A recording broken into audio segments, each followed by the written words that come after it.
Hola, bienvenidos a nuestro diálogo semanal con Helga Sepp-LaRouche, fundadora del Instituto Schiller e iniciadora de la Coalición Internacional por la Paz. Hoy es 17 de diciembre de 2025. Soy Harley Schlanger y seré su anfitrión. Pueden enviar sus preguntas y comentarios a Helga por correo electrónico a questions@schillerinstitute.org o publicarlos en la página de chat. Nos encontramos en un momento de tremendo peligro y de crecientes provocaciones provenientes de la City de Londres y las capitales europeas, de la llamada coalición de los dispuestos. Me gustaría comenzar con una señal de esperanza, que los jóvenes de todo el mundo están respondiendo a tu llamado a organizar un movimiento global para una nueva arquitectura estratégica y de desarrollo para reemplazar de manera pacífica al sistema imperial en colapso. El 14 de diciembre se celebró una conferencia en línea bajo el lema Jóvenes del Mundo Unidos, que reunió a jóvenes de muchos países con el compromiso compartido de rechazar a la geopolítica imperial que nos arrastra hacia la guerra. Como iniciadora de este llamado, Helga, ¿el evento cumplió con tus expectativas? Sí, de hecho, me alegré mucho porque 4 semanas antes, habíamos celebrado una conferencia en París con un fuerte enfoque en este movimiento juvenil. Si observamos la asistencia a la reciente conferencia de Zoom, hubo muchos más países representados. Definitivamente tengo la idea de que la chispa prendió y que los jóvenes se dan cuenta de que en esta coyuntura increíble, donde cada día hay un nuevo acontecimiento, algo nuevo interviene para mostrar que el mundo se mueve en muchas direcciones diferentes. Esto significa que los jóvenes no solo tienen derecho a hacer oír su voz, dado que el futuro les pertenece, y muchos de los jefes de Estado de pelo canoso que están fomentando la guerra no estarán presentes cuando lleguen las consecuencias de su política. Incluso podría ser mucho antes. En cualquier caso, los jóvenes tienen el derecho y, en mi opinión, incluso el deber de hacer oír su voz, porque la humanidad debe continuar. Son sus vidas las que acaban de empezar. Así que estaba muy contenta. Tuvimos 2 paneles. El primero contó con 4 ponentes. La doctora Naledi Pandor, ex ministra de Asuntos Exteriores de Sudáfrica, la embajadora Sisulu, embajadora de Sudáfrica en México, proveniente de una familia muy famosa en Sudáfrica que trabajó estrechamente con Mandela, Jacques Cheminade, director de Solidarité et Progrès, nuestra organización hermana en Francia, y yo misma. Ya entonces hubo un debate muy animado, pero esa discusión se volvió aún más animada en el segundo panel, así que creo que fue un éxito rotundo. ¿Qué planes hay para la próxima reunión? Muchos, tenemos muchos planes. En primer lugar, hubo un acuerdo general de que todos quieren crear organizaciones en sus respectivos países, así que cabe esperar que surjan muchas organizaciones locales en muchos países de África, América Latina y otros lugares. Además, se impartirán clases sobre la economía de mi difunto esposo, Lyndon LaRouche, porque hay un gran interés por comprender qué falla en la economía. ¿Por qué, por ejemplo, China tiene tanto éxito o por qué Alemania se está colapsando? Se necesita una base teórica para todo esto. También hubo mucho entusiasmo con la idea de un diálogo de civilizaciones y culturas, ya que estos jóvenes provienen de muchas naciones diferentes. Todos tienen sus propias tradiciones de las que se sienten orgullosos, quieren estudiar su propia historia, así como la historia de otras naciones. Así que habrá algún evento de este tipo. Creo que fue un diálogo muy estimulante y me alegra trabajar con estos jóvenes en el futuro. Desafortunadamente, tenemos que hablar de la escalada bélica que se está produciendo a un ritmo acelerado. Hubo una reunión de la facción belicista, la llamada coalición de los dispuestos a sacrificar a sus poblaciones, supongo. Con Zelensky prometieron dar más apoyo, dinero, etcétera, aparentemente sin ser conscientes de que las armas no afectarán el resultado, sino que provocarán más muertes. También se habla de fuerzas de paz en Ucrania, de presionar a Trump. Está claro que Putin no va a aceptar estas demandas. Así que, ¿significa esto que los líderes europeos se están condenando a una guerra permanente?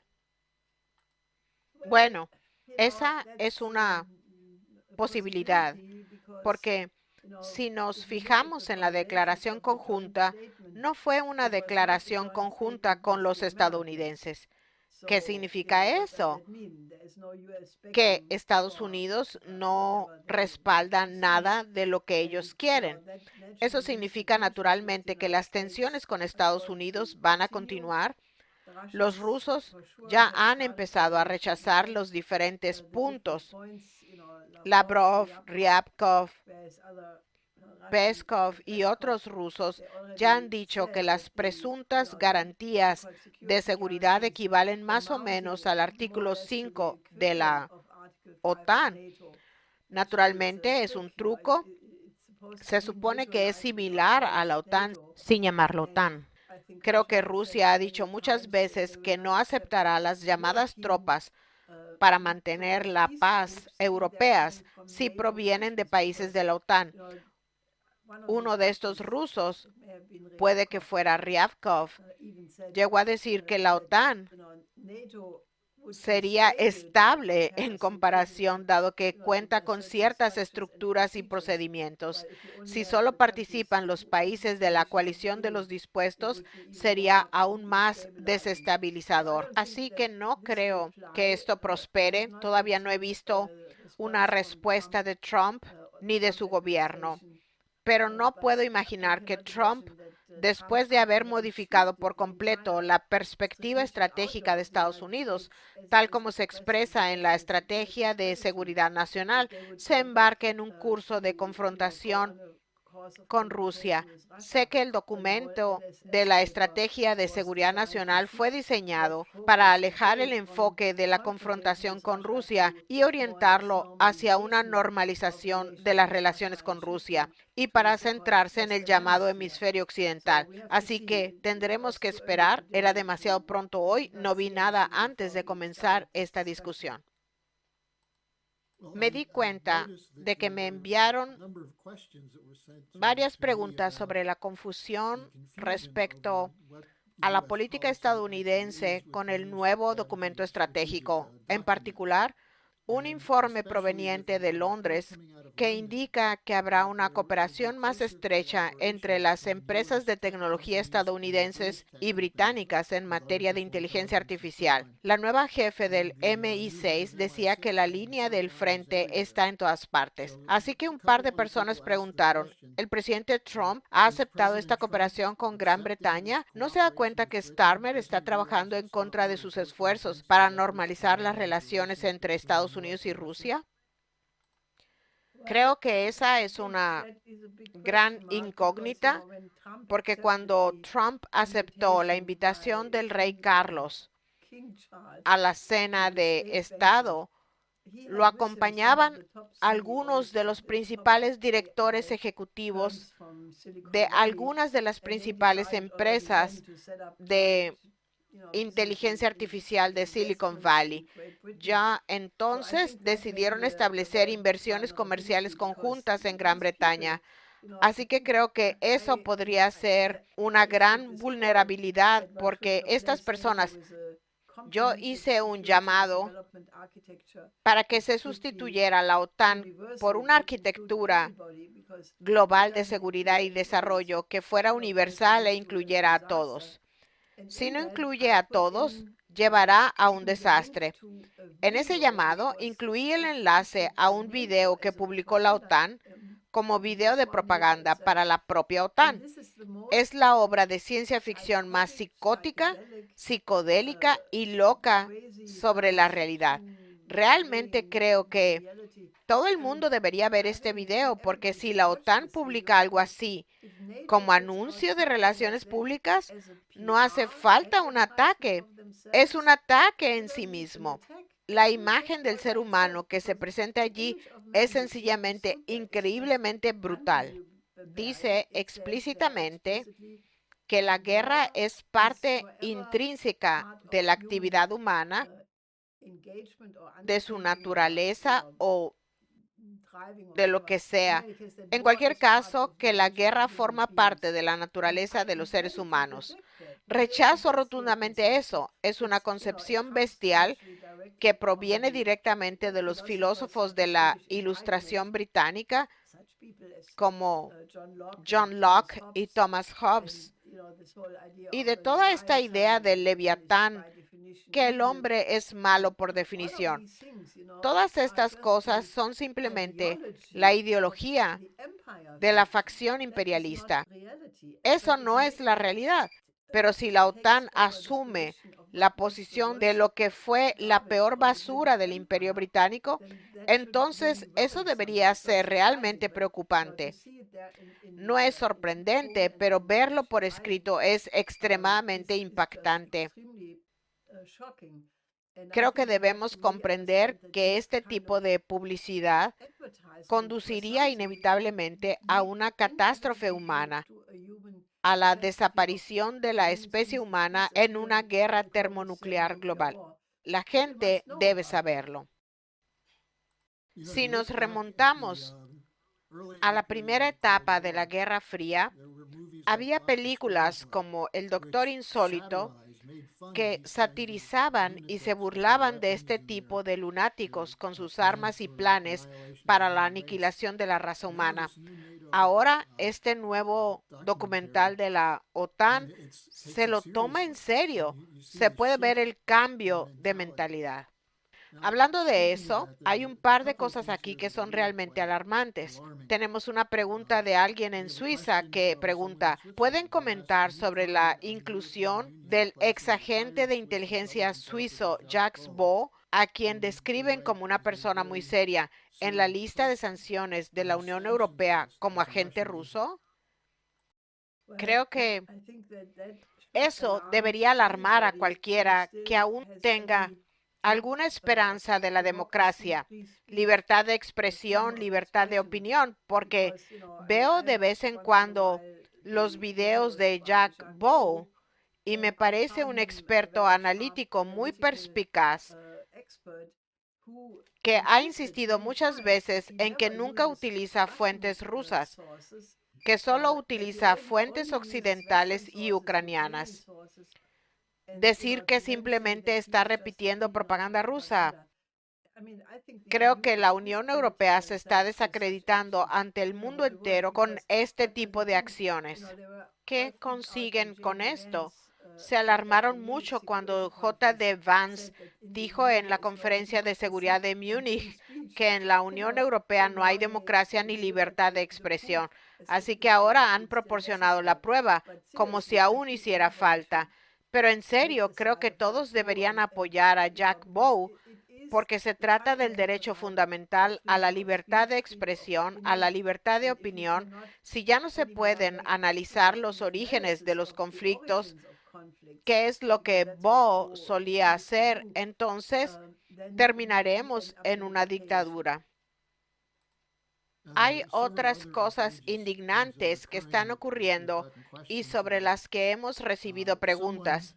Un amigo nuestro en Londres pregunta, ¿no se puede hacer nada para detener el robo de los fondos de los activos rusos? Parece que van a seguir adelante con ello, porque hubo una reunión informal en la que un pequeño grupo de jefes de Estado de la Unión Europea decidió invocar el artículo 122, creo que es del Tratado de la Unión Europea, que se refiere a una situación de emergencia. Ahora bien, no hay ninguna emergencia, pero decidieron usar ese artículo para eliminar la necesidad de unanimidad, reemplazándola por una mayoría cualificada para asegurarse de que países como Hungría y Eslovaquia no pudieran vetar ninguna decisión de este tipo. Puede que les parezca una jugada inteligente, pero creo que si siguen por ese camino, están provocando contramedidas para las que no están preparados. Incluso el primer ministro polaco Tusk advirtió a la Unión Europea que no siguiera adelante con esto porque tendría consecuencias devastadoras. Esto podría ser lo que detone toda la situación, porque Rusia podría reaccionar confiscando los grandes activos de los europeos en Rusia. Creo que podría desencadenar una escalada que, dada la fragilidad del sistema financiero, podría ser el golpe de gracia. Tenemos algunas preguntas de Alemania, ya que Merz sigue muy activo como líder junto con Starmer y Macron de la supuesta coalición de los dispuestos. La pregunta es, ¿permite la Constitución alemana un voto de censura? Si es así, ¿sería esa una forma de destituir a Merz? Si no, ¿qué se podría hacer? Hay varios procedimientos. Está el voto de censura, está la moción de desconfianza. Ahora no recuerdo. En cualquier caso, una de ellas debe ser invocada por él mismo y la otra por un partido diferente. Así que bien podría ser que si las tensiones dentro de la coalición e incluso dentro de la CDU-CSU continúan por todo tipo de cuestiones, el tema de las pensiones, el tema de la protección del clima, otras cosas. La mayoría de este gobierno es tan pequeña que podría caer muy rápidamente, especialmente ahora, porque el revuelo actual en la política alemana se centra en el documento de la Estrategia de Seguridad Nacional. En las secciones sobre Europa, critica duramente a los gobiernos europeos diciendo que están reprimiendo a la oposición, básicamente repitiendo lo que J.D. Vance dijo en la Conferencia de Seguridad de Múnich, y luego prometiendo que Estados Unidos apoyaría los derechos democráticos de la oposición o algo por el estilo. Esto causó una gran histeria porque mucha gente dijo que esto significa que el gobierno estadounidense está buscando imponer un cambio de régimen contra los gobiernos liberales de Europa. En este momento hay un contacto muy frecuente entre miembros del partido AfD y Estados Unidos. Acaba de participar en una gala de jóvenes republicanos en Nueva York. Uno de ellos, el líder de la facción, creo, recibió un premio. Además, la Heritage Foundation está muy involucrada tanto con la Casa Blanca como con el AfD. Algunos de sus principales miembros van y vienen constantemente. Así que en este momento existe un entendimiento muy fuerte entre el gobierno de Trump y el AfD. Esto tiene ramificaciones sobre las que solo se puede especular por ahora, pero creo que es muy posible que este gobierno no dure mucho tiempo, como el de Macron y el de Starmer. Estas personas tienen mayorías diminutas, por lo que es tan escandaloso. Macron claramente ha perdido la legitimidad de su presidencia, pero sigue haciendo lo que hace y se aferra al poder sin importar las consecuencias. Pero no creo que esto dure para siempre, porque lo que está en juego es tan importante que podrían ocurrir acontecimientos imprevisibles en cualquier momento. ¿Hubo algún cambio como resultado de la visita de Macron a China? Es como lo que sucedió con Macron cuando fue a China en 2019 o 2020.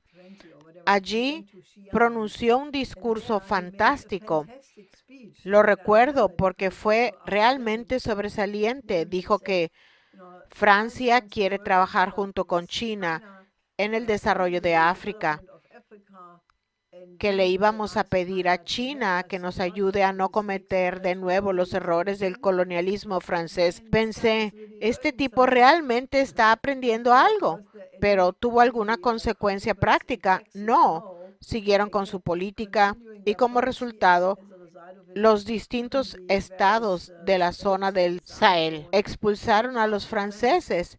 Así que hasta ahí llegó el compromiso de Macron de cambiar su actitud hacia África.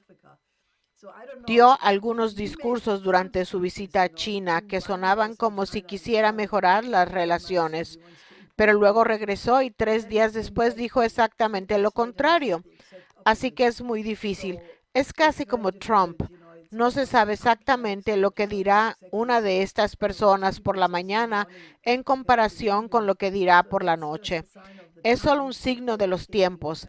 Creo que se ponen muy nerviosos y no tienen las ideas claras. De lo contrario, no harían lo que están haciendo. Una de las personas que se mantiene constante es Benjamín Netanyahu.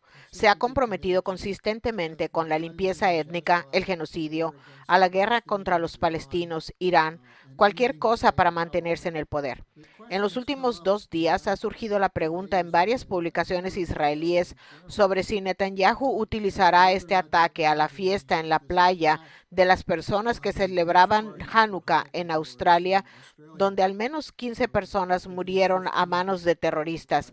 Es probable que Netanyahu utilice ese ataque como justificación para otro ataque contra Irán. No se puede descartar.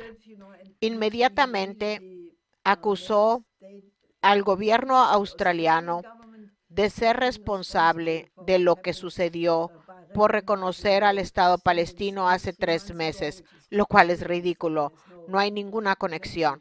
También atacó a otros líderes occidentales por ser responsables, porque no han mantenido la lucha contra el antisemitismo, lo cual también es. Se pueden mezclar cosas que no tienen nada que ver, pero sin duda esto está en el aire. Por otro lado, creo que hubo una comunicación muy clara entre Lavrov, quien dijo que tiene un entendimiento con el gobierno de Trump para calmar la situación con Irán, que Rusia apoya a Irán y continúa construyendo la central nuclear de Bushehr junto con Rusia. Creo que lo que ha cambiado en comparación con los ataques de junio es que hay un compromiso mucho más fuerte por parte de Rusia. Parece que en el contexto del entendimiento entre Rusia y Estados Unidos, Trump tampoco quiere ir en la dirección de apoyar otro ataque. Esa es mi esperanza al menos y creo que hay algunas señales, pero no lo sé con seguridad. Están escuchando a Helga Seplar-Rush, fundadora del Instituto Schiller. Tengo otra pregunta para ti, Helga, que creo que es interesante. Se trata de alguien que dice que solía escuchar a su padre hablar de Lyndon LaRouche como el mejor economista del mundo. Esta persona escribe, su difunto esposo solía burlarse de la economía básica. Aprendí una cosa de la economía básica, que es ir de la emisión cuantitativa a la restricción cuantitativa. No resuelve los problemas causados por la manipulación monetaria. Quizás deberíamos enviar a nuestros funcionarios de economía a un curso de actualización en economía básica. Pero en serio, mi pregunta es, ¿qué se puede hacer para romper este ciclo de auge y caída? Hay una solución simple y es la ley Glass-Steagall de separación bancaria de Franklin D. Roosevelt de 1933, que forma parte de las 4 leyes propuestas por Lyndon LaRouche, a saber, no solo declarar la ley Glass-Steagall en un país, sino hacerlo a nivel mundial, a menos para aquellos países que tienen esta alta actividad especulativa. China la está reprimiendo, está prohibiendo la especulación con stablecoins y criptomonedas. Están advirtiendo seriamente sobre el peligro de esta manipulación especulativa e incontrolada, porque eso es lo que realmente es. Todos los demás en Estados Unidos, Londres, etcétera, están abriendo aún más las compuertas a este tipo de actividad. Y naturalmente la Reserva Federal redujo la tasa de interés en un 0.25% y ahora inyectará nuevamente 40,000 millones de dólares al mes al sistema financiero, impulsando de nuevo la inflación y eventualmente incluso la hiperinflación. Esto solo se puede detener con una legislación que lo impida. Actualmente estamos distribuyendo nuevamente las 4 leyes de Lyndon LaRouche en combinación con un artículo más extenso de Paul Gallagher. Les pido que lo lean, lo descarguen y lo distribuyan y que hablen con tantos funcionarios electos, parlamentarios, congresistas, legisladores estatales, alcaldes, en todos los niveles y les digan que deben prepararse. Se avecina una gran crisis y puede estar más cerca de lo que la mayoría de la gente piensa. El sistema está tan endeudado que cualquier intento de resolverlo con más medidas monetaristas empeora el problema. Así que tomen nuestra legislación, difúndanla y organicen a los parlamentarios para que la implementen. También recibí una pregunta de alguien que mencionaba haber visto indicios de un peligro de retorno al fascismo en Europa, incluyendo en Alemania. La pregunta era, ¿es lo mismo que el fascismo de los 1930s? ¿Hay diferencias? La persona preguntaba si íbamos a preparar algún informe al respecto, lo cual creo que sí. Así que, ¿qué puedes decir al respecto? Esa es una pregunta muy difícil. Creo que hay que ser muy cuidadosos y minuciosos.